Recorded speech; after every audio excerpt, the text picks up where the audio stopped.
पिछले लेक्चर में अपन ने शुरू की थी पिछले वीडियो में प्रथम कोटि की अभिक्रिया, जो क्या है इस चैप्टर का सबसे इम्पोर्टेंट पार्ट। वहाँ पे आपको मैंने समाकलित वेग समीकरण बता दिया था, अंतराल सूत्र बता दिया था, और गैसीय अभिक्रियाओं के लिए किस तरह से आप क्या निकालते हो समाकलित वेग समीकरण, ये सब चीजें आपको बता दी थी। तो समाकलित वेग समीकरण क्या आया था, k बराबर 2.303 upon T log r note बटे r आया था। उसके बाद में अपन ने अंतराल सूत्र निकाला था और लास्ट में आपको बताया था कि गैसीय अभिक्रियाओं के लिए किस तरह से वेग समीकरण ज्ञात करते हैं, जो एक इंपॉर्टेंट क्वेश्चन है, इस बार आपके बोर्ड में पूछ सकते हैं, क्योंकि एनसीईआरटी में हमेशा वो सांद्रता पे पूछता है, तो दाब पे नहीं, तो आपसे वो पूछ सकता है। अब पढ़ेंगे अपन प्रथम कोटि अभिक्रिया का अर्धायुकाल। जिस तरह से शून्य कोटि अभिक्रिया का अर्धायुकाल पढ़ा, वो क्या आया था, टी आप बराबर a/2k आया था। तो शून्य कोटि अभिक्रियाओं का अर्धायुकाल किसके समानुपाती था, उसकी प्रारंभिक सांद्रता के क्या था, या अभिकारक की प्रारंभिक सांद्रता के क्या था, समानुपाती था। लेकिन यहाँ पे प्रथम कोटि में क्या आता है, वो देखो अर्धायुकाल की परिभाषा क्या होती है, वो है किसी रासायनिक अभिक्रिया के अभिकारकों की आदि सांद्रता के अपघटित होने में लगा समय क्या कहलाता है, अर्धायुकाल कहलाता है। तो क्या परिभाषा क्या हो जाएगी, किसी रासायनिक अभिक्रिया में, किसी रासायनिक अभिक्रिया में अभिकारकों की सांद्रता के आधा अपघटित होने में, आधा अपघटित होने में लगा समय अभिक्रिया का अर्धायुकाल कहलाता है। क्या कहलाता है भाई, किस अभिक्रिया में अभिकारकों की सांद्रता के आधा अपघटित होने में लगा समय अभिक्रिया क्या कहलाता है, अर्धायुकाल। अब अपन वही निकालेंगे कि जब t बराबर t हाफ हो तो अभिकारक की सांद्रता कितनी हो जाती है, r बराबर r नोट बाई 2। जब t बराबर टाइम कितना हो जाए, t हाफ, तो तब r बराबर क्या होगा भाई, r नोट बाई 2 होगा। जब t बराबर अर्धायुकाल होगा, टी हाफ होगा, तब r बराबर क्या होगा, r नोट बाई 2 होगा। इसको किस में रखना अपने को, समाकलित वेग समीकरण में। तो समाकलित वेग समीकरण से, समाकलित वेग समीकरण से क्या है था भाई, k बराबर 2.303 upon T log r note बटे r, ये क्या आया था आपका समाकलित वेग समीकरण आया था। इसके अंदर क्या रखो आप, ये मान रखो, तो टाइम बराबर क्या रखोगे भाई, T half 2.303 upon T half log r note बटे r नोट बाई 2, क्या लिखोगे, r नोट बटे r नोट बाई 2। अब यहां से मैं आपका क्या निकाल रहा हूं, टी हाफ, टी हाफ निकालोगे तो क्या आ जाएगा, टी हाफ बराबर 2.303 अपॉन के log, देखो r नोट से r नोट कट जाएगा, ये 2 ऊपर चला जाएगा, क्या आ जाएगा log 2। तो टी हाफ बराबर क्या हो जाएगा, 2.303 अपॉन के। जब मैंने इलेक्ट्रो में आपको लॉगरिथम पढ़ाई थी तब log 2 का मान कितना बताया था, log 2 का मान होता है 3010, तो log 2 बराबर कितना होता है भाई, 0.3010। जब इसको मल्टीप्लाई करते हैं तो लगभग ये कितना आता है, 693 अपॉन के। तो प्रथम कोटि अभिक्रिया का अर्धायुकाल कितना आया भाई आपका, 0.693 अपॉन के। तो ये यहाँ पे के क्या है, वेग स्थिरांक, टी हाफ क्या है, अर्धायुकाल, क्या है भाई, अर्धायुकाल। तो आपका प्रथम कोटि अभिक्रिया का अर्धायुकाल क्या आ गया, टी हाफ बराबर 0.693 अपॉन के। यहाँ पे देखो जीरो ऑर्डर रिएक्शन के लिए आपको जो अर्धायुकाल प्राप्त हो रहा था वो क्या प्राप्त हो रहा है, टी आप बराबर R upon 2k, R naught upon R upon 2k, मतलब प्रारंभिक आर नॉट अपॉन 2k प्रारंभिक सांद्रता के क्या था वो समानुपाती था। लेकिन यहाँ पे प्रथम कोटि अभिक्रिया का अर्धायुकाल प्रारंभिक सांद्रता पर निर्भर नहीं करता। तो क्या लिखोगे, उपरोक्त समीकरण से स्पष्ट है कि प्रथम कोटि अभिक्रिया का अर्धायुकाल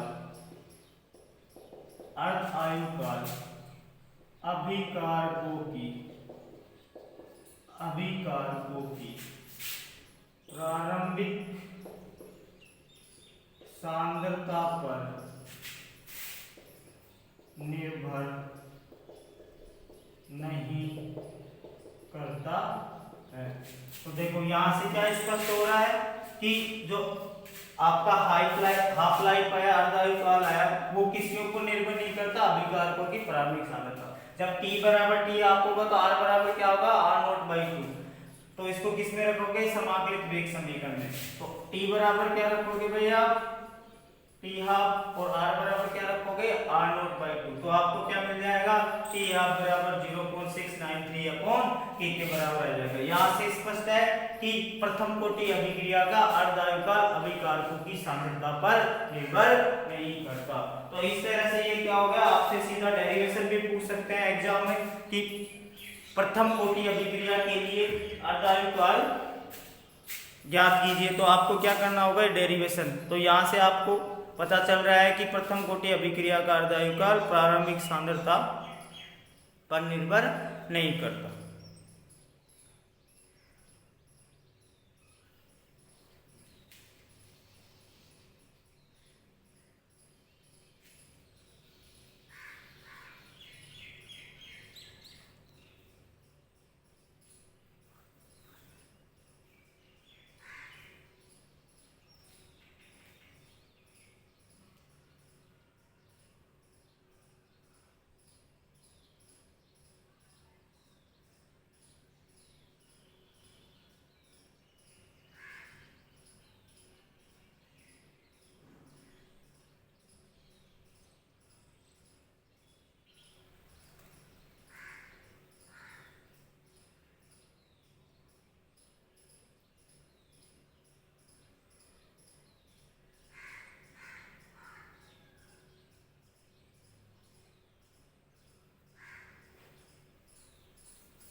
देखो अब बात करते हैं अपन प्रथम कोटि अभिक्रिया के उदाहरण की। तो अमोनियम नाइट्राइड के जलीय विलयन का विघटन क्या होता है, प्रथम कोटि की अभिक्रिया होती है। तो रेट क्या हो जाएगी इसका, वेग क्या हो जाएगा, रेट बराबर K इंटू अमोनियम नाइट्राइड की सांद्रता। तो ये क्या होगी भाई, प्रथम कोटि की अभिक्रिया। तो अमोनियम नाइट्राइड के जलीय विलयन का विघटन भी क्या है, प्रथम कोटि की अभिक्रिया। दूसरा, सारे की सारी रेडियो एक्टिव रिएक्शन होती है, उनका अपघटन या विघटन प्रथम कोटि की अभिक्रिया होती है। रेडियो एक्टिव तत्वों की काइनेटिक्स या रेट भी किस तरह से निकलती है, इस तरह से। वहां पे R नोट और R की जगह क्या आ जाता है, N नोट और NT। N नोट क्या आएगा, अभिकारक अणुओं की प्रारंभ में संख्या, और NT क्या आ जाएगा, T समय पर अभिकारक अणुओं की संख्या। तो वहां पे क्या आ जाएगा, K की जगह क्या आ जाएगा, लैम्डा आ जाएगा, जिसको बोलते हैं क्षयांक नियतांक। तो रेडियोएक्टिव तत्वों का वेग भी किस तरह से, इस तरह से निकलता है। आपकी सिलेबस में वो नहीं है, वो भी प्रथम ऑर्डर को फॉलो करते हैं, इसलिए मैं उनको डिटेल से नहीं बता रहा, केवल आपको एक एग्जांपल बता रहा हूं कि जो रेडियोएक्टिव तत्व होते हैं उनके जितना भी विघटन होता है, तत्वों का विघटन कौन सी कोटि की अभिक्रिया होती है, प्रथम कोटि की अभिक्रिया। तो रेट क्या हो जाएगी भाई, वही K इंटू R अभिकारक की सांद्रता। इसी तरह से अपन ने देखो, पहले मैंने आपको कोटि और अनुसंगता बताई थी, तब N2O5 की रिएक्शन बताई थी तो यहाँ पे 3 स्टेप में रिएक्शन हो रही थी। फर्स्ट स्टेप क्या था, वेग निर्धारक या स्लो स्टेप। तो ये भी क्या है, प्रथम कोटि की अभिक्रिया। तो N2O5 का विघटन भी क्या है, प्रथम कोटि की अभिक्रिया। तो रेट क्या हो जाएगी भाई आपके, रेट बराबर K इंटू N2O5। ये क्या है, कॉम्प्लेक्स रिएक्शन है, जटिल अभिक्रिया है, एक से अधिक स्टेप में होगी। तो लेकिन अपन ने पीछे कर लिया है, आप पिछले वीडियो में देख लीजिए, इसकी 3 स्टेप में मैकेनिज्म मैंने करवा दी है। वहां से आपको रेट क्या पता चल रही थी प्रथम स्टेप से। नेक्स्ट एग्जांपल, एथीन का हाइड्रोजनीकरण क्या किस कोटि का उदाहरण होता है भाई, आपका प्रथम कोटि का उदाहरण होता है। तो यहाँ पे रेट क्या हो जाएगी, रेट बराबर K इंटू C2H2। तो ये भी क्या है, एथीन का हाइड्रोजनीकरण भी क्या है, प्रथम कोटि की अभिक्रिया। नेक्स्ट है आपके एस्टर का अम्लीय माध्यम में जल अपघटन। ये क्या होता है, एक्सेस में। ये अपन आगे पढ़ेंगे सूडो फर्स्ट ऑर्डर रिएक्शन, छद्म प्रथम कोटि की अभिक्रिया, उसमें बताऊंगा दोनों एग्जांपल। तो एस्टर का अम्लीय माध्यम में जल अपघटन में क्या होता है, प्रथम कोटि की अभिक्रिया होती है, प्लस C2H4। तो इससे क्या बन जाएगा, एस्टर से क्या बन जाएगा भाई आपका, एसिड और अल्कोहल बन जाएगा। तो एस्टर का अम्लीय माध्यम में जल अपघटन भी क्या है, प्रथम कोटि की अभिक्रिया। इसी तरह से आपके जो इक्सु शर्करा है, शर्करा का प्रतिपन भी क्या है, प्रथम कोटि की अभिक्रिया। ये भी क्या है, छद्म प्रथम कोटि की अभिक्रिया, सूडो फर्स्ट अभिक्रिया। तो आपकी जो शर्करा है उसका प्रतिपन भी क्या है,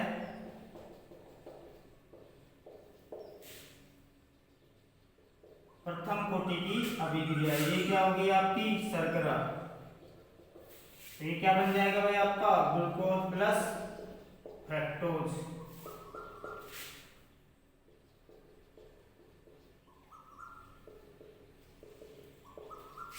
तो ये क्या थे, प्रथम कोटि का अभिक्रिया के उदाहरण। इसके अलावा भी हो सकते हैं, ये नहीं है कि जीरो ऑर्डर की तरह सिर्फ 5 उदाहरण है। प्रथम कोटि के और भी उदाहरण है, जैसे रेडियोएक्टिव तत्वों के और तत्व दे दिया तो वो भी क्या हो जाएगा, प्रथम कोटि की। ये आपको मैंने कुछ उदाहरण बता दिए हैं। इक्सु शर्करा या शर्करा का प्रतिपन भी क्या कहलाता है आपका, शर्करा के प्रतिपन से मतलब शर्करा का एक रूप से दूसरे रूप में बदलना। तो देखो यहाँ पे इसको क्या कहते हैं, मेनली सुक्रोज कहते हैं। सुक्रोज से क्या बन रहा है, ग्लूकोज प्लस फ्रक्टोज। यहाँ पे एक कारक एक्सेस में होता है, तो अपन छद्म कोटि अभिक्रिया पढ़ेंगे तब वहां पे बताऊंगा ये दोनों अभिक्रिया कौन से एग्जाम्पल है, छद्म प्रथम कोटि के एग्जाम्पल। तो ये क्या थे, उदाहरण थे प्रथम कोटि अभिक्रिया के। पहला एग्जाम्पल था आपका अमोनियम नाइट्राइड का जलीय विलयन का अपघटन। दूसरा है रेडियोएक्टिव तत्वों का। तो इसका यहाँ पे रेट लिखना चाहते हो तो रेट क्या हो जाएगी भाई, K इंटू CH3CO2H5। इनकी क्या हो जाएगी, रेट बराबर K इंटू C12H22O11। ये क्या हो जाएगी भाई, इनका रेट ऑफ रिएक्शन हो जाएगा। तो इन सभी अभिक्रियाओं की कौन सी कोटि की अभिक्रिया है, ये प्रथम कोटि की अभिक्रिया है। तो यहाँ पे देखो पहला एग्जाम्पल अमोनियम नाइट्राइड का लिखा है, फिर दूसरा लिखा है सभी रेडियोएक्टिव तत्वों का विघटन, तीसरा लिखा है N2O5 का विघटन। तो मैंने ये आपको मैकेनिज्म पहले बता दी है, 3 स्टेप में होती है। प्रथम स्टेप स्लो स्टेप होता है जो वेग निर्धारक पद होता है। तो वहां पे अभिक्रिया की कोटि क्या आई थी, एक आई थी, इसलिए ये प्रथम कोटि की अभिक्रिया। एथीन का हाइड्रोजनीकरण भी क्या है, प्रथम कोटि की अभिक्रिया। एस्टर का अम्लीय माध्यम में जल अपघटन भी क्या है, प्रथम कोटि की अभिक्रिया। और इक्सु शर्करा या आपकी शर्करा का प्रतिपन भी क्या है, प्रथम कोटि की अभिक्रिया। तो ये एग्जाम्पल थे आपके प्रथम कोटि की अभिक्रिया। अब इनके ऊपर क्वेश्चन करते हैं, फिर आपको पढ़ाएंगे छद्म सूडो फर्स्ट ऑर्डर रिएक्शन। तो प्रथम कोटि की अभिक्रिया के एग्जाम्पल, समाकलित वेग समीकरण, गैसीय अभिक्रियाओं का समाकलित वेग समीकरण कैसे निकालते हैं, अंतराल सूत्र कैसे निकालते हैं, अर्धायुकाल कैसे निकालते हैं, और ग्राफ, इनके ऊपर आने वाले ग्राफ क्या कर दिए आपको मैंने बता दिए। अब करेंगे इनके ऊपर आने वाले क्वेश्चन, कुछ राजस्थान बोर्ड में आए हुए हैं पिछले सालों में, वो डिस्कस करते हैं। उसके बाद में आपको पढ़ाएंगे छद्म प्रथम कोटि की अभिक्रिया।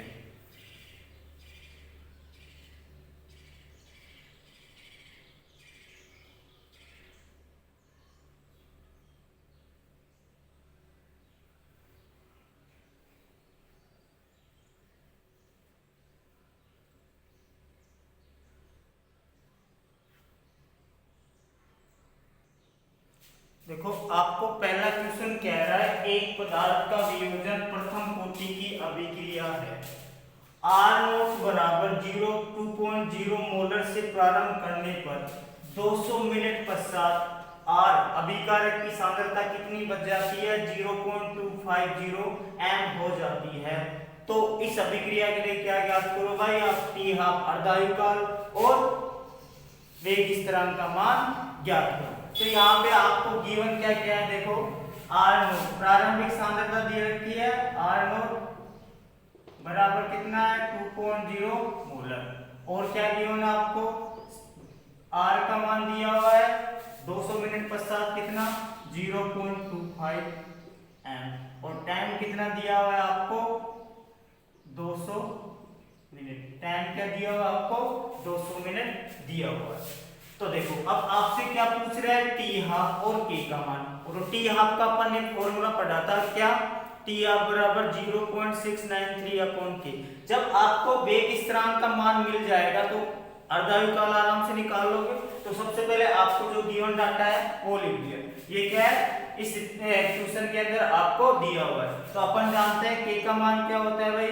2.303 upon T log R naught की सांद्रता प्रारंभिक सांद्रता बटे टी समय पर सांद्रता। अब इस फॉर्मूले में ये मान रख दो, जो मान आएगा वो क्या आ जाएगा? के का मान आ जाएगा। तो के बराबर क्या आ जाएगा भाई आपका? 2.303 अपॉन कितनी मिनट है? 200 log आर नोट का मान कितना है? 2 और ये कितना है आपको? 2.50।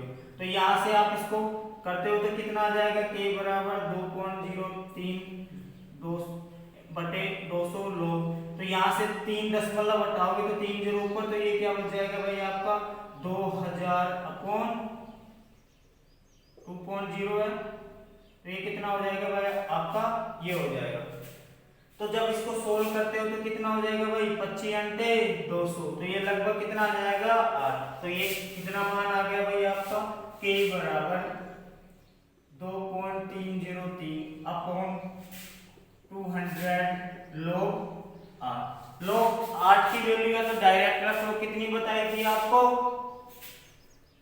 0.9 के आसपास। नहीं तो आप कैसे लिख सकते हो log 8 को? के बराबर 2.303 अपॉन 200 log 2 की पावर 3। 2 की पावर 3 8 हो जाएगा। इसको सोल्व करोगे तो आगे क्या जाएगा? 2.303 अपॉन 200, 3 आगे आ जाएगा power multiply into 3 log 2। log 2 का मान कितना होता है भाई? 0.3010। तो के बराबर क्या आ जाएगा आपका? 2.303 अपॉन 200 इंटू 3 गुणा 0.3010। ये क्या आ गया आपका? ये आ गया। तो जब आप इसको सोल्व करते हो तो के का मान कितना आ जाएगा भाई आपका? लगभग 1.04 इंटू 10 की पावर माइनस 2। कितना आ जाएगा? 1.04 इंटू 10 की पावर माइनस 2 मिनट इनवर्स आ जाएगा। तो आपके वेग स्थिरांक का मान आ गया कितना? 1.04। देखो लगभग ये कितना चला जाएगा? 2 से एक बार जाएगा लगभग ये। तो ये इसको करोगे गुणा तो कितना हो जाएगा? 1.04 इंटू 10 की पावर माइनस 2 मिनट आ गया। तो आपके वेग स्थिरांक का मान आ गया। अब क्या पूछ रहा है आपसे? T half. टी हाफ बराबर कितना होता है भाई? 0.693 अपॉन के। के का मान कितना दिया हुआ है आपको? 1.04 इंटू 10 की पावर माइनस 2। जब इसको सोल्व करते हो तो टी हाफ कितना आता है? लगभग 66.6 मिनट के बराबर आता है। तो इस तरह से आप क्या करोगे? प्रथम कोटि की अभिक्रिया का एक सबसे सिंपल क्वेश्चन है जो आपको सीधा मान दे रखा है, फॉर्मूले में रखना होगा। उसके बाद में आपको सीधा डायरेक्ट आंसर निकाल। लॉग और एंटी लॉग मैंने इलेक्ट्रोकेमिस्ट्री से पिछले वाले चैप्टर में जब नैश इक्वेशन पढ़ाई थी तब पढ़ा दी थी, इसलिए उस वीडियो को आप दोबारा से रिवाइज कर लेना।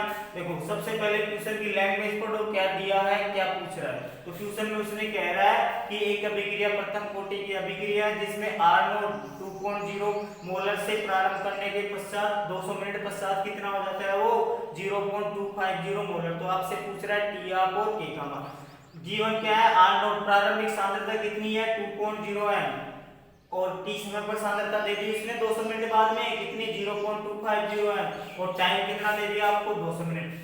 वेग स्थिरांक के फॉर्मूले में रख दो ये मान, जब आप सोल्व करते हो तो देखो ये कितना आ जाएगा 8 log 8 का मान है तो आप डायरेक्ट रख लो, नहीं तो आप इसको log 8 बराबर कितना हो जाएगा 2 की पावर 3, 3 आगे आ जाएगा पावर वाला log 2, तो ये कितना हो जाएगा log 2 का मान कितना होता है 0.3010।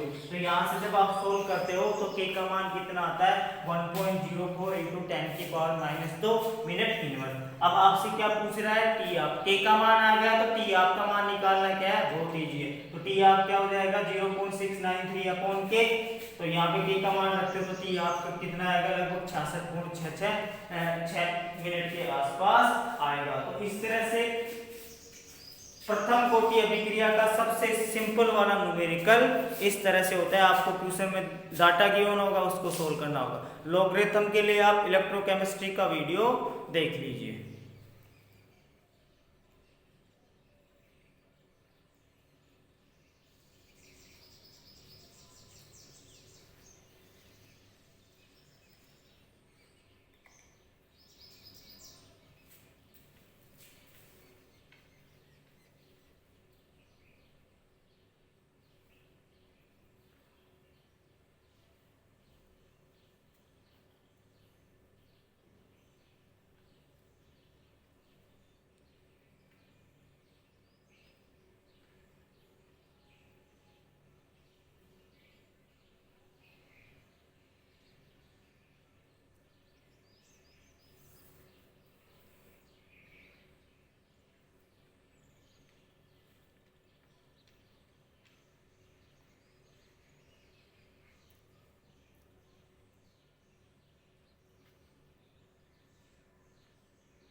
देखो आपको नेक्स्ट क्वेश्चन दे रहा है अंतराल सूत्र के ऊपर।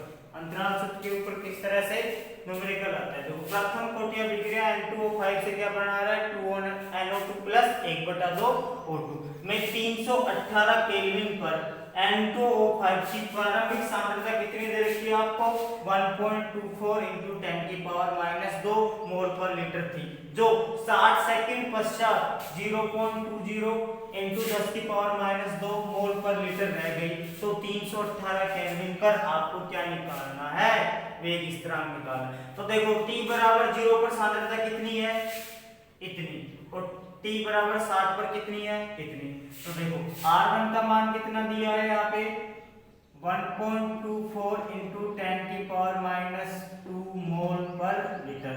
R2 का मान कितना दे दिया आपको 0.20 × 10 की पावर -2 मोल पर लीटर। ठीक है भाई। T1 का मान कितना है 0 मिनट मतलब प्रारंभ कर रहा है, और T2 का मान उसने दे दिया आपको 60 मिनट दे दिया। तो अपन ने अंतराल सूत्र निकाला था, क्या निकालता k बराबर 2.303 upon T2 - T1 × log R1 की सांद्रता बटे R2 की सांद्रता। अब आपको यहाँ पे सिर्फ R1 और R2 T2 - T1 के क्या रखने हैं मान रखने। तो इस फॉर्मूले में जब आप ये मान रखते हो तो कितना आएगा k बराबर 2.303 अपॉन 60 - 0 × log 1.24 × 10 की पावर -2 0.2 × 10 की पावर। तो देखो 2 के बाद में 0 इसका कोई मतलब नहीं, ठीक है। तो यहाँ से ये कट जाएगा, जब इसको सोल्व करोगे तो ये लगभग कितना आएगा 6.2 के बराबर आएगा। कितना आएगा भाई 6.2 के बराबर आएगा। तो k बराबर कितना आ गया 2.303 बटे 60 log 1.24 अपॉन 2।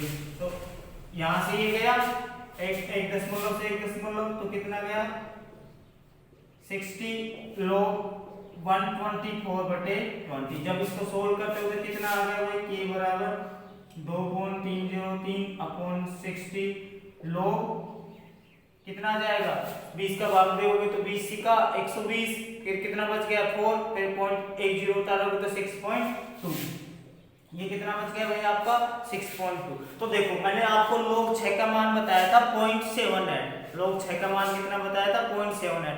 तो log 6 से और log 7 के बीच की वैल्यू है, तो 6 से क्या आएगा, थोड़ा सा ज्यादा आएगा। तो k बराबर क्या आ जाएगा भाई आपका, k बराबर हो जाएगा आपका k बराबर 2.303 अपॉन 60 इंटू, देखो log 6.2 का मान आएगा। log 6 का मान कितना होता है, लगभग 0.78 के बराबर। तो log 6.2 का मान आ जाएगा आपका 0.79 या 0.8। तो इसका मान कितना आ गया 0.792। जब इसको सोल्व करते हो तो आपके k का मान लगभग आता है भाई 0.0304 पर मिनट इनवर्स। तो आपके वेग स्थिरांक का मान कितना आ गया 0.0304 मिनट इनवर्स। देखो दोबारा से, ये आपको लगता है कि आप सिंपली कर सकते हो क्योंकि के बराबर वेग समागत वेग समीकरण, लेकिन यहाँ पे आपको प्रारंभ में सांद्रता दे रखी है कितनी 1.24 इंटू 10⁻²। इस क्वेश्चन में टाइम बराबर 0, t1 बराबर क्या हो जाएगा 0 मिनट। तो प्रारंभ में क्या दे रखा है आपको सांद्रता दे के, उसके बाद में वो कह रहा है 60 मिनट के पश्चात सांद्रता कितनी हो गई 0.20 इंटू 10⁻² मोल पर लीटर रह गई। तो आपसे पूछ रहा है 318 केल्विन पर वेग स्थिरांक का मान। R1 का मान दे दिया उसने, R2 का मान दे दिया, T1 का मान क्या होगा 0 मिनट, T2 का मान कितना हो जाएगा 60। तो यहाँ पे आपको अंतराल सूत्र में रखना है k बराबर 2.303 upon T2 minus T1 into log R1 बटे R2। जब ये रखोगे तो k बराबर 2.303 अपॉन 60 माइनस 0। तो ये जब सोल्व करते हो तो आपके k का मान कितना आता है 0.0304 पर मिनट आएगा।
अब देखो आपको तीसरा क्वेश्चन दे रहा है, गैसीय अभिक्रिया है और गैसीय अभिक्रिया देकर के वो क्या पूछ रहा है, उनके वेग स्थिरांक का मान। तो इस क्वेश्चन को अच्छे से समझ लेना, मैंने 2 एग्जाम्पल पहले भी करवा दिए हैं। सबसे पहले क्या निकालो, गैसीय अभिक्रिया का कुल दाब निकालो। तो देखो क्या अभिक्रिया है 2N2O5 गैस से क्या बन रहा है आपका 2N2O5 gaseous plus O2 gas. आपको ये दे रहा है, अब क्वेश्चन में दे रखा है उसने डाटा, इस समय 0 पर कुल दाब कितना है 0.5 पर t बराबर 0 पर समय किसमें है सेकंड में, कुल दाब किसमें है एटमॉस्फेरिक यूनिट में ATM में। तो t बराबर 0 पर प्रारंभ में दाब कितना है आपका 0.5 और t बराबर 100 पर, t बराबर 100 सेकंड पर कुल दाब कितना है 512 0.512 ATM। तो आपसे क्या कह रहा है वेग स्थिरांक की गणना। तो मैंने बताया था पहले t बराबर 0 पर दाब, फिर क्या निकालोगे कुल दाब, वहां से x का मान निकालो, फिर इस अभिकारक के लिए आंशिक दाब निकालो, फिर p इनिशियल बटे p टोटल करके क्या निकालो इसका वेग समीकरण। अब देखो यहाँ पे t बराबर 0 पर प्रारंभ में N2O5 का दाब कितना दिया हुआ है 0.5 ATM। कितना दिया हुआ है आपका 0.5 ATM। तो प्रारंभ में आपके अभिकारक का दाब कितना होगा, इतना होगा। देखो एक बात समझ लेना कि जितना दाब अभिकारक का कम होगा उतना ही दाब क्या बढ़ेगा, उत्पाद का बढ़ेगा। अर्थात अभिकारक का दाब जितना कम होगा उत्पाद के दाब में उतनी ही वृद्धि होगी। मानो अभिकारक के दाब में कितनी कमी हो रही है x, तो उत्पाद का दाब कितना बढ़ेगा, आपका x ही बढ़ेगा। तो यहाँ पे इसके कितने मोल है 2 और इसके कितने हैं 2, तो यहाँ पे क्या हो जाएगा भाई आपका t समय पर कितना हो जाएगा 0.5 माइनस 2x, इसका कितना बढ़ेगा 2x और इसका कितना बढ़ेगा आपका x बढ़ेगा। तो कुल दाब PT बराबर किसके हो जाएगा, इन सब के दाब के बराबर Pn2O5 plus Pn2O4 plus PO2 के दाब के बराबर, अर्थात कुल दाब किसके बराबर होगा t समय पर इन सभी दाब के योग के बराबर। तो देखो कुल दाब कितना हो गया PT बराबर 0.5 minus 2x plus 2x plus x। तो देखो यहाँ पे 2x से 2x गया तो आपका क्या बच गया 0.5 प्लस x, ये बच गया आपका 2x से 2x गया तो क्या बच गया आपका 0.5 प्लस x। अब देखो यहां से आप इस समीकरण से PT बराबर कितना आ गया भाई आपका 0.5 प्लस x, यहां से x का मान निकालो तो क्या हो जाएगा कुल दाब माइनस 0.5, ये हो गया। अब आपको यहाँ पे क्या निकालना है भाई Pn2O5, t समय पर Pn2O5 निकालना है तो कितना हो जाएगा भाई Pn2O5 अर्थात N2O5 का आंशिक दाब कितना हो जाएगा 0.5 माइनस 2x। तो यहाँ पे कितना हो जाएगा भाई 0.5 माइनस x का मान कितना निकाला आपने PT माइनस 0.5। जब इसको सोल्व करोगे कितना आएगा माइनस का 2PT, ये कितना हो जाएगा प्लस का हो जाएगा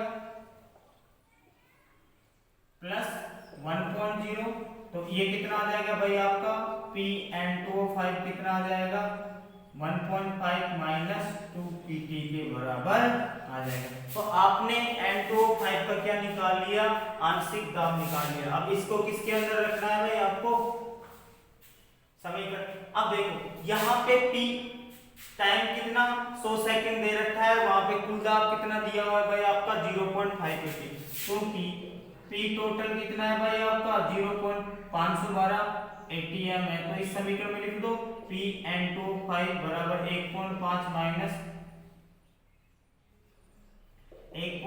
माइनस 2 गुना 0.512।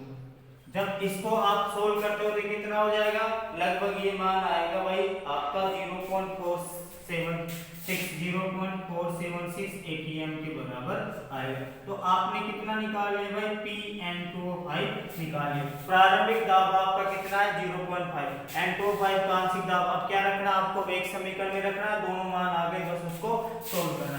तो अब k का मान कैसे आएगा भाई k बराबर 2.303 upon t log P initial बटे PT N2O5 का टोटल दाब। तो देखो कितना आ गया भाई आपका 2.303, टाइम कितना दिया हुआ है 100 सेकंड, log इनिशियल कितना 0.5 और ये कितना है आपका 476 atm। तो k बराबर कितना आ जाएगा 2.303 अपॉन 100 log। जब इसको आप सोल्व करते हो तो लगभग कितना आएगा 1.05 के आसपास आएगा। देखो अब क्या निकालना है आपको log 1.05 का मान। log 1 का मान कितना होता है 0 होता है और log 2 का मान कितना होता है 0.3010। अब ये 1.05 क्या है log 1 और log 2 के बीच में है, तो इसका मान क्या आएगा भाई इन दोनों के बीच में आएगा। तो लगभग 0 से थोड़ा सा ज्यादा आएगा भाई 0.5 है 1.05, तो 0 से थोड़ा सा ज्यादा मतलब लगभग 0.02 0.03 या 0.03 कुछ भी कर सकते हो। तो ये कितना आ गया भाई आपका 2. तो log 1.05 का मान कितना आ गया लगभग 20216 के बराबर आ गया। लगभग 0.2 इसके पास आएगा 0 के पास ही।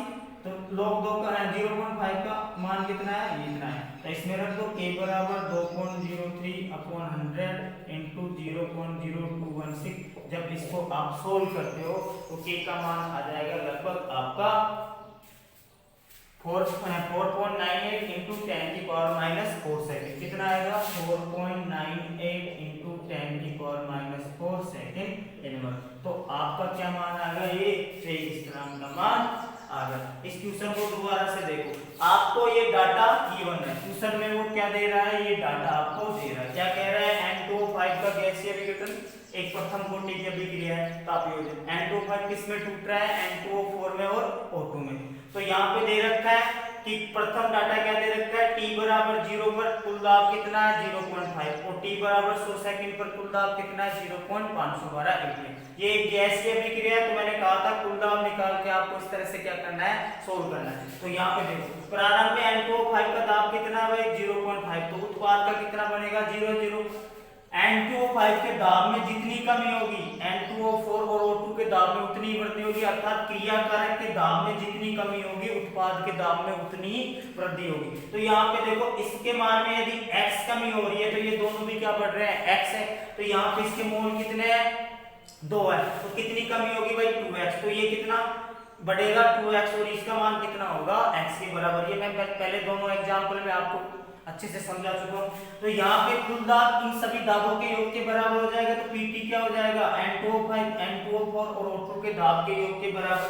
ये आपको दिया हुआ है, जब इसको जोड़ोगे P टोटल कितना आ जाएगा 0.5 प्लस x। यहाँ से आपने x का मान निकाल लिया, क्या आ गया P टोटल माइनस 0.5। अब आपको क्या निकालना है N2O5 का कुल दाब, यही तो निकालना है भाई, N2O5 के लिए निकालना है अपन को। तो इनिशियल आपको पता है P टोटल निकाल लोगे t समय पर, तो ये निकालोगे तो कितना आएगा 0.5 माइनस 2x, ये है N2O5 का कुल दाब। तो यहाँ से x की वैल्यू आपको पता चल गई, x का मान रखोगे तो क्या रखोगे, कितना आ गया भाई आपका 0.5 Pn2 1.5 माइनस 2 P टोटल। ठीक है, आपको कुल दाब दिया हुआ है 100 सेकंड पर कितना 0.512। देखो आपने यहाँ तक सोल्व कर लिया, ये तो बिल्कुल ही है, लेकिन इसने यहाँ पे टाइम कितना दे रखा है 100 सेकंड और उसके लिए दाब कितना दे रखा है 0.512 atm। तो जब आप P टोटल का मान कितना रखोगे 0.512, तो Pn2O5 या P टोटल N2O5 का कुल दाब कितना आ जाएगा भाई आपका 0.4676 atm। अब इसको आपको क्या रखना है, इस फॉर्मूले में रखना है। एक समीकरण में ये कर रहे थे इनिशियल दाब बटे कुल दाब, तो आपने इनिशियल दाब आपको दे रखा है कितना 0.5 atm, कुल दाब आपने निकाल लिया t समय पर अर्थात 100 सेकंड पर, वो कितना है आपका 0.476 atm आ गया। ये कितना आ गया भाई आपका 0.476 atm। अब ये मान रखोगे, जब इसको सोल्व करोगे तो ये लगभग 1.05 के आसपास आएगा। अब देखो ये कितना है log 1.05, log 1 का मान 0 होता है, log 2 का मान क्या होता है 0.3010। तो देखो log 1.5 1 से थोड़ा सा ज्यादा है, 0 तो नहीं आ सकता, मतलब 0 से ज्यादा आएगा और log 2 की वैल्यू के बीच में आएगा। तो 1.05 थोड़ा सा ज्यादा है, तो कितना रखोगे लगभग 0.02 या 0.03। तो log 1.505 का मान कितना आता है 0.0216। जब इसको रखते हो ये सोल्व करते हो तो आपका मान आ जाता है k का मान, वेग स्थिरांक का मान 4.98 into 10⁻⁴ सेकंड इनवर्स आ जाता है। इस तरह से आप किसी गैसीय अभिक्रिया का क्या निकाल सकते हो, कुल दाब या उसका वेग स्थिरांक निकाल सकते हो। तो बिल्कुल सिंपल सा है, पहले क्या करो t बराबर 0 पर फिर किसी t समय पर दाब निकालो, फिर उसका कुल दाब निकालो, फिर आपका जो अभिकारक है उसके लिए कुल दाब निकालो और फिर समाकलित वेग समीकरण में क्या रख दो P इनिशियल प्रारंभिक दाब और t समय पर दिया हुआ दाब। तो इस तरह से आप किसी गैसीय अभिक्रिया के वेग स्थिरांक का मान ज्ञात कर सकते हो।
देखो ये राजस्थान बोर्ड में आया हुआ क्वेश्चन है। क्या कह रहा है, एक प्रथम कोटि अभिक्रिया के लिए वेग स्थिरांक के का मान कितना दिया हुआ आपका 0.693 इंटू 10 के पावर माइनस 14 सेकेंड इनवर्स। तो आपसे पूछ रहा है इस अभिक्रिया का अर्धायुगल क्या दिया होना है भाई, के बराबर 0.693 इंटू 10 की पावर माइनस 14 सेकेंड इनवर्स वेग स्थिरांक। अब आपसे पूछ रहा है इस अभिक्रिया का अर्धायुगल। इसके लिए अर्धायुगल, तो अर्धायुगल का सूत्र क्या है भाई, फर्स्ट ऑर्डर के लिए 0.693 अपॉन के, यहाँ पे के का मान आपको दे रखा है 0.693 बटे 0.693 इंटू 10 की पावर माइनस 14। इससे ये गया ऊपर जाके ये पॉजिटिव हो जाएगा, तो के टी आप कितना आ जाएगा आपका 10 की पावर 14 सेकेंड। तो टी हाफ बराबर कितना आ गया भाई आपका 10 की पावर 14 सेकेंड। तो यहाँ पे अर्धायुगल का क्या आ जाएगा, सीधा सीधा फॉर्मूले बेस्ड क्वेश्चन आया था बोर्ड में। इस तरह से आपको क्या के का मान देके उसने क्या पूछ रखा था, अर्धायुगल पूछ रखा था। बिल्कुल इजी सा क्वेश्चन था, इस तरह से अर्धायुगल आया।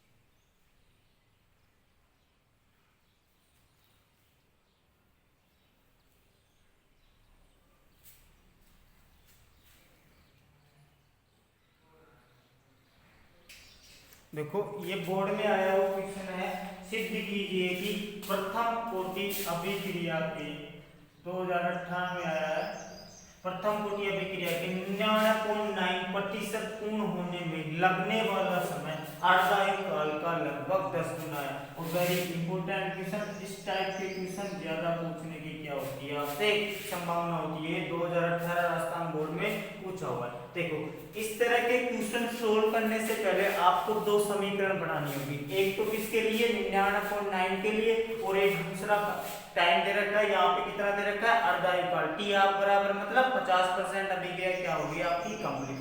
तो एक तो जो दोनों समय दे रखे भाई इतना परसेंट पूरा होगी, तो दोनों प्रतिशत के लिए आपको दो समीकरण निकालने, फिर क्या करना है उनका अनुपात लेना है, और फिर ये बिल्कुल इजी सा क्वेश्चन है। तो यहाँ पे सोल्व करने के लिए क्या करोगे, माना आर नोट प्रारंभिक सांद्रता कितनी मान लो आप 100 मान लो।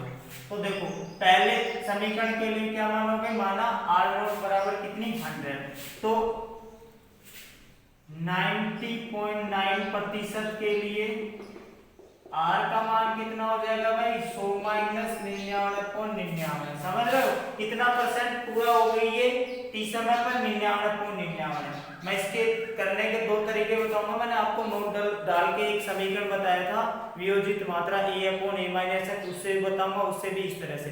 तो यहाँ पे प्रारंभ में सांद्रता कितनी मानोगे 100, तो 99% 99 के लिए टी समय पर सांद्रता कितनी हो जाएगी भाई 100 माइनस 99.99। आपके पास आर नोट का मान है, आर का मान है, इसके लिए समीकरण बना दो, तो टी 90.99 बराबर क्या हो जाएगा 2.303 अपॉन के लोग वही आर नोट अपॉन आर।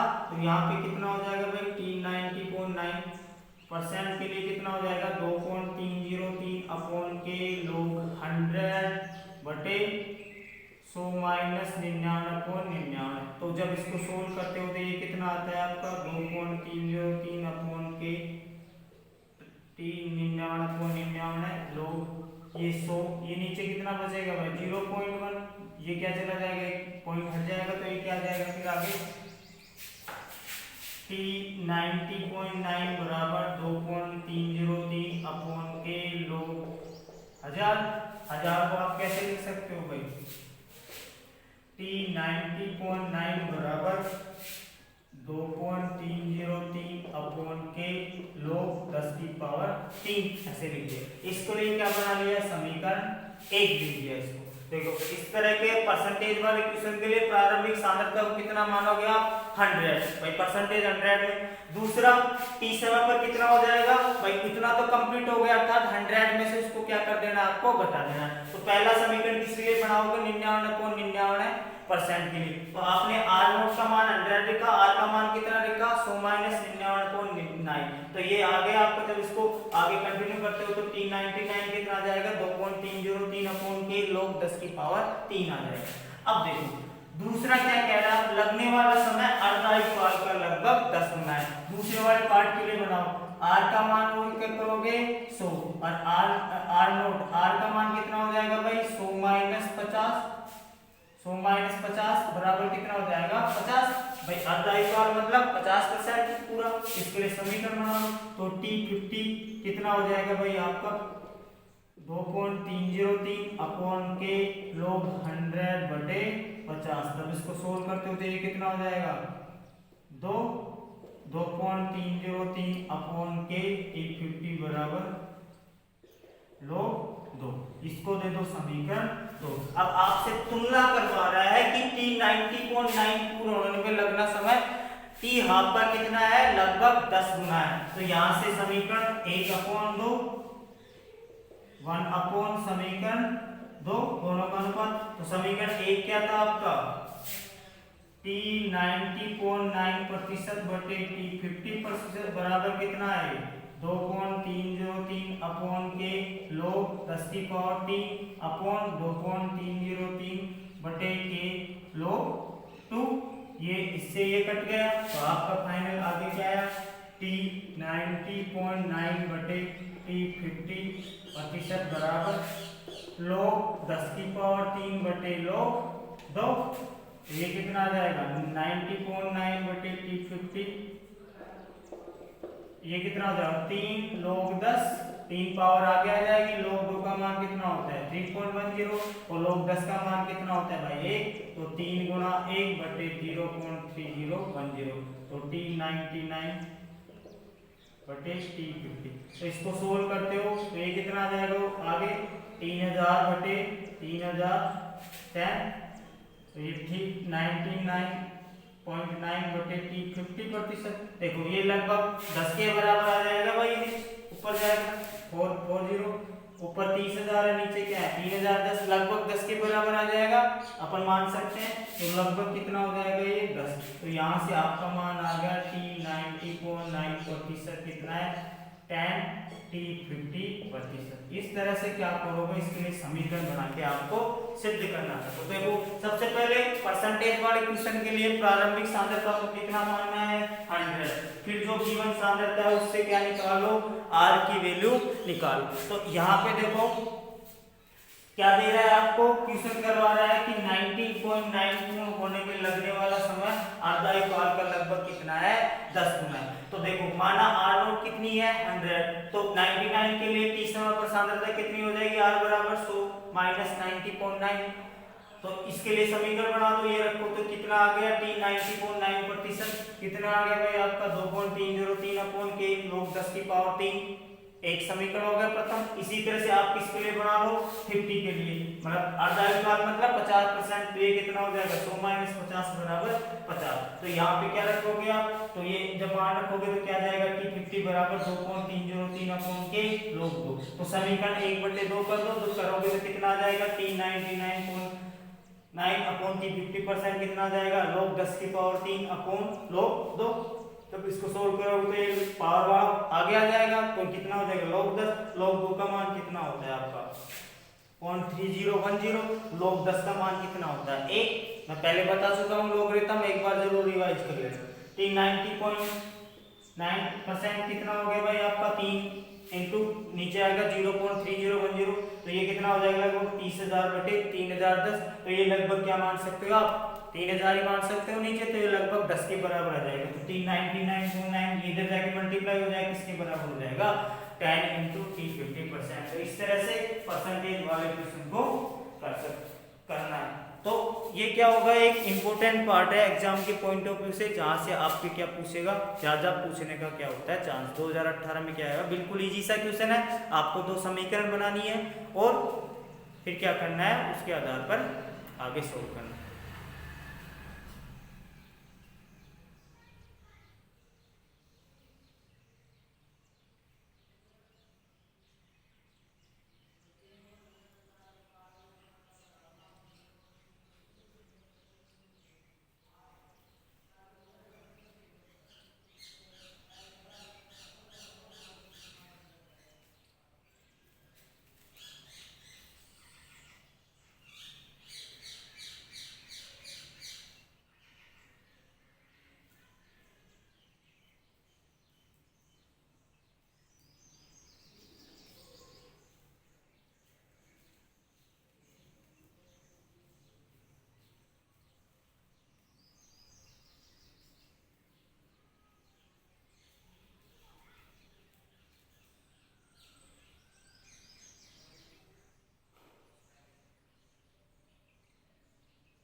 अब देखो अपन बात करते हैं very important topic pseudo first order reaction या छद्म प्रथम कोटि की अभिक्रिया। इसके ऊपर आपसे शॉर्ट नोट्स पूछ सकते हैं, तो ये क्या है, इंपॉर्टेंट है। देखो ये रिएक्शन तो कौन सी है, प्रथम कोटि की है इसलिए, लेकिन छद्म क्यों लिखा, वो क्या है, एहसास होता है इनके प्रथम कोटि होने का। आपको लगता है कि किसी दूसरी कोटि की होंगी, लेकिन अभिक्रिया किसकी होती है, प्रथम कोटि की, इसलिए इनको क्या बोला गया, सूडो फर्स्ट ऑर्डर। सूडो मतलब क्या होता है, झूठा होता है, छद्म तो छद्म प्रथम कोटि की अभिक्रिया। देखो ये वे अभिक्रियाएं जिनकी आणविकता तो कितनी होती है, 2 होती है, लेकिन कोटि कितनी होती है, 1 होती है, वो क्या कहलाती है, छद्म प्रथम कोटि की अभिक्रिया। दोबारा से सुनो, वे अभिक्रियाएं जिनकी आणविकता कितनी होती है, 2, लेकिन कोटि कितनी होती है, 1 होती है, वो क्या कहलाती है, छद्म प्रथम कोटि की अभिक्रिया।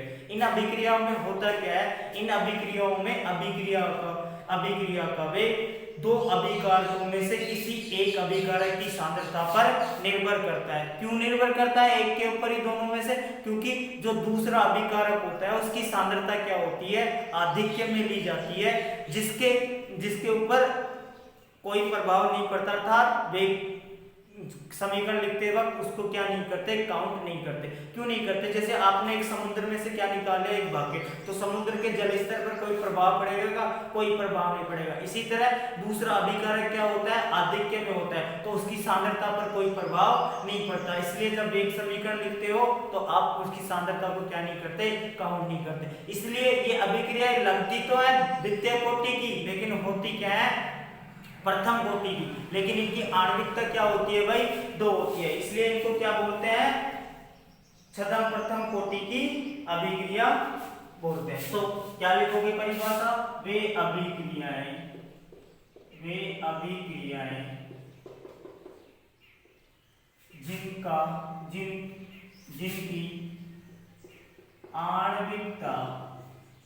जिनकी आणविकता 2 होती है, लेकिन कोटि 1 होती है। आणविकता तो क्या होती है भाई, 2 होती है, लेकिन कोटि क्या होती है, 1 होती है। क्या कहलाती है, छद्म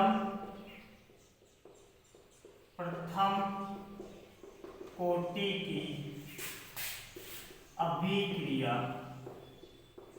कहलाती है। क्या कहलाती है भाई, छद्म प्रथम कोटि की अभिक्रिया कहलाती है। क्यों कहलाती है भाई छद्म प्रथम कोटि की अभिक्रिया, क्योंकि अभिक्रिया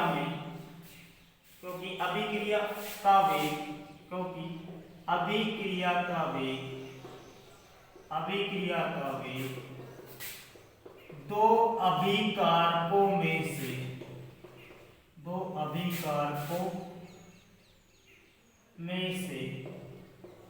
केवल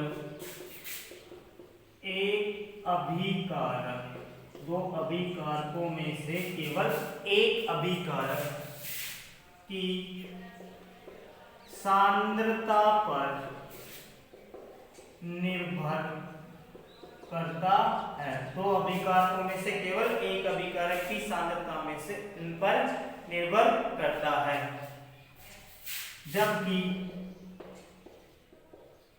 दूसरा अभिकारक आधिक्य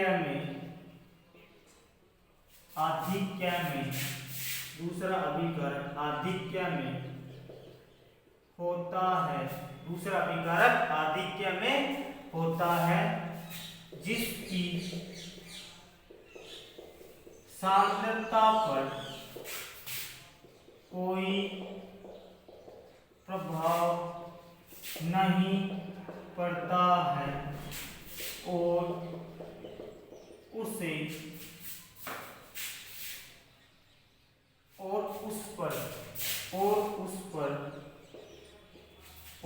पर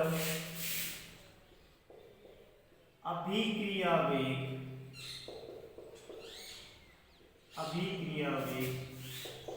निर्भर नहीं करता है।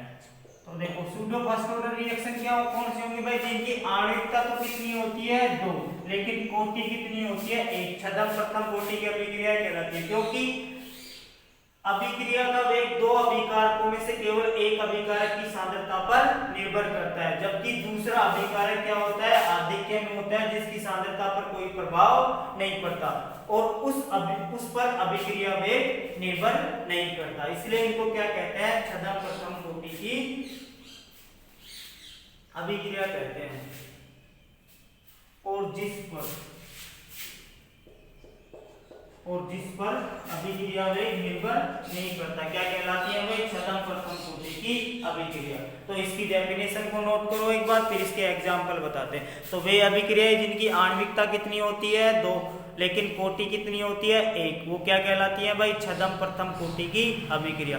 क्योंकि अभिक्रिया वेग दो अभिकारकों में से केवल एक अभिकारक की सांद्रता पर निर्भर करता है, जबकि दूसरा अभिकारक क्या होता है, आधिक्य में होता है, जिसकी सांद्रता पर कोई प्रभाव नहीं पड़ता और जिस पर अभिक्रिया वेग भी निर्भर नहीं करता। तो इस तरह की अभिक्रिया क्या कहलाती है, छद्म प्रथम कोटि की अभिक्रिया। ध्यान रखना, एक्सेस का मतलब बहुत ज्यादा, जैसे आप समुद्र में से कोई बाल्टी निकाल लेते हो पानी की तो उसके आयतन पर कोई प्रभाव नहीं पड़ता, उसी तरह से अभिक्रिया में होता है।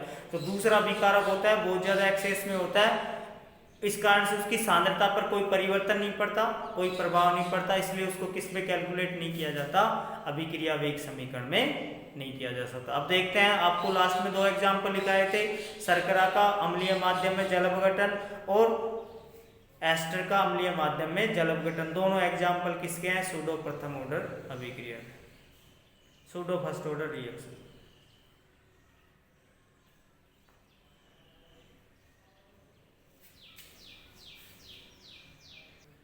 अब बात करते हैं इनके एग्जाम्पल की। पहला, शर्करा का अम्ल की उपस्थिति में जल अपघटन। पहला एग्जाम्पल क्या हो जाएगा, शर्करा का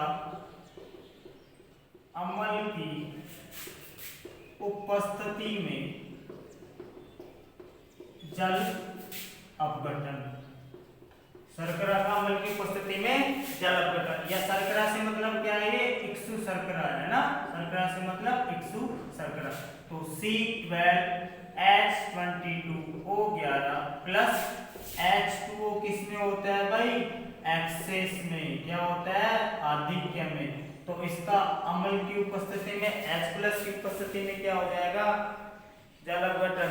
तो ये क्या है भाई, आपकी सुक्रोज, शर्करा मतलब सुक्रोज, इसका अपघटन होगा तो क्या बनेगा भाई, glucose plus fructose C6H12O6 C6H12O6, ये क्या है, ग्लूकोज, और ये क्या है आपका फ्रक्टोज।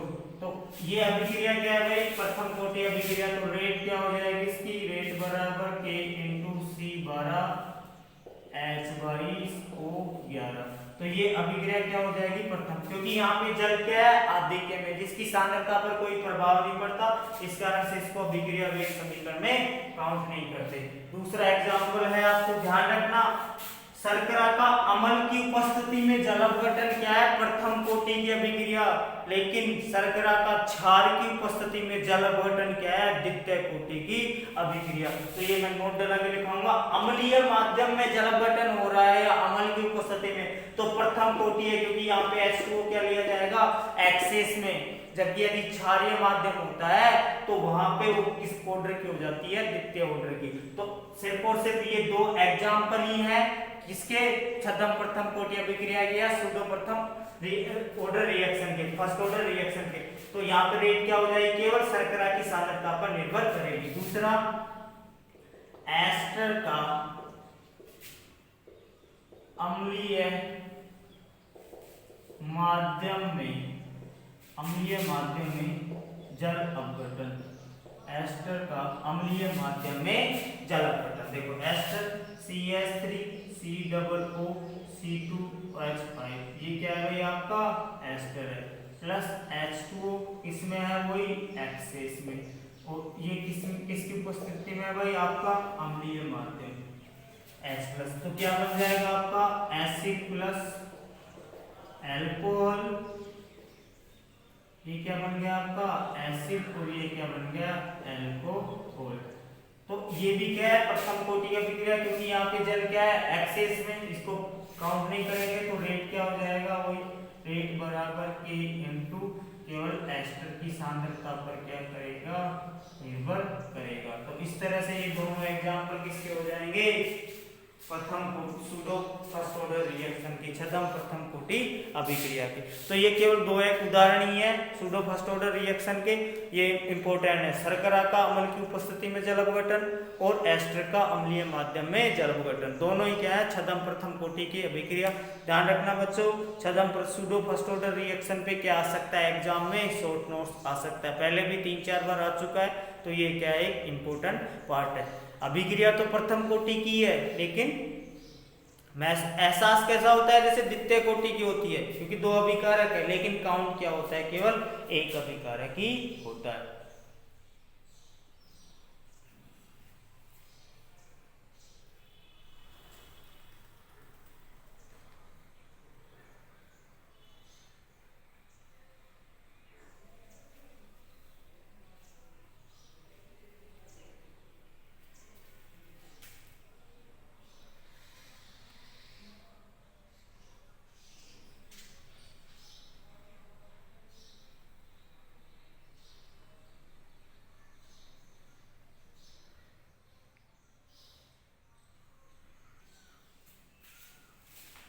नोट डाल के क्या क्या क्या लिखोगे, फर्स्ट पॉइंट, एस्टर का क्षारीय माध्यम में जल अपघटन द्वितीय कोटि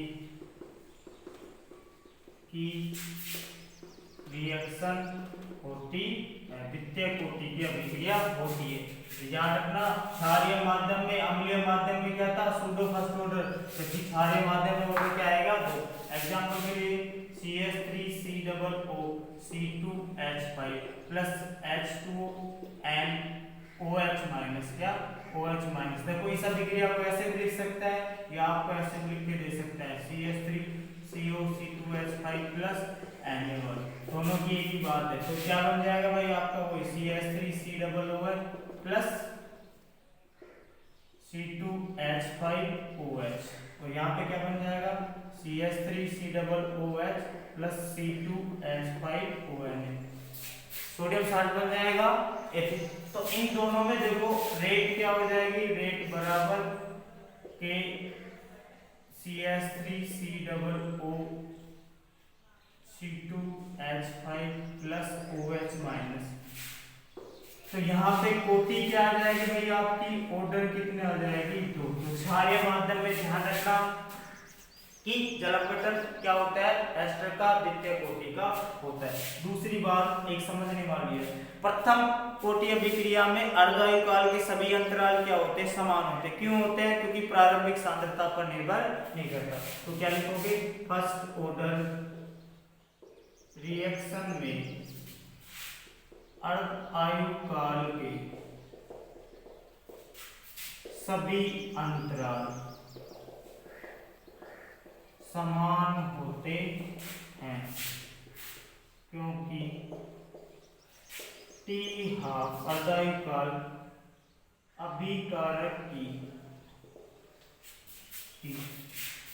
सांद्रता पर निर्भर नहीं करता है, अभिकारक की सांद्रता पर निर्भर नहीं करता है। अर्थात देखो, मान लो कोई अभिक्रिया 100 से 50 हो रही है, मतलब आधा अपघटित हो रही है, अर्धायु 50 से क्या आ रही है, 25, ये भी आधा अपघटित हो रही है। 25 से कितनी आ रही है, 12.5, और 12.5 से कितनी आ रही है, 6.25 आ रही है मान। तो यहाँ पे क्या है, ये भी T½ है भाई, 50 से 25 भी क्या है, T½ है, और ये भी क्या है, T½ है, और ये भी क्या है, T½ है। समझ गए। तो ये कितना हो जाएगा भाई, 50, 100 से कितना आ रही है, 50। तो इन सभी T½ का मान कितना होता है भाई, बराबर होता है। तो आप क्या कर सकते हो, किसी भी अभिक्रिया का अर्धायु काल निकाल सकते हो। जैसे आपसे पूछ लेता है कि T75 किसके बराबर हो जाएगा, तो देखो 50 क्या हो जाएगा, 25 75 हो गया है, यहाँ से ये 50 और ये 25, यहाँ तक का मान कितना हो गया, T75 हो गया कि नहीं, T 75%, 75%, 50, 100 से 50, 50 से 25 मतलब 75%। तो ये देखो कितने T हाफ के बराबर है 1 2, तो T 75 किसके बराबर हो जाएगा 2T हाफ के बराबर हो जाएगा। इसी तरह से देखो आगे कितना आपसे पूछ ले, यहाँ तक तो T 75 हो गया, इससे आगे जैसे ये कितना हो गया 75 में 12, तो ये कितना हो गया T 87.5%, ये किसके बराबर हो जाएगा 1 2 3 सभी T हाफ के बराबर बोलो 3T हाफ के बराबर हो जाएगा। तो इस तरह से सभी अर्धायु काल के अंतराल क्या होते हैं समान होते हैं, मतलब ये सारे के सारे क्या हो जाएंगे बराबर। क्यों होते हैं बराबर, क्योंकि ये अभिकारक की सांद्रता पर निर्भर ही नहीं करता अर्धायु काल, इसलिए सभी अर्धायु कालों का मान क्या होगा बराबर आएगा। तो ये क्या कहते हैं एस्टर का क्षारीय माध्यम में जल अपघटन द्वितीय कोटि की अभिक्रिया और प्रथम कोटि अभिक्रिया के अर्धायु काल के सभी अंतराल क्या होते हैं समान होते हैं। बच्चों आज की क्लास यहीं तक होगी, आपकी प्रथम कोटि अभिक्रिया विथ न्यूमेरिकल क्या हो गई कंप्लीट हो गई। पहला पार्ट मैंने पिछले वीडियो में कर दिया था, आज अर्धायु काल और सूडो फर्स्ट ऑर्डर रिएक्शन और इसके ऊपर आने वाले कुछ न्यूमेरिकल सभी टाइप के मैंने बता दिए। एग्जाम के पॉइंट ऑफ व्यू से first order reaction very very important, जहां से 2 से 2.5 नंबर का क्वेश्चन आता है। चैनल को लाइक करें, सब्सक्राइब करें, थैंक यू।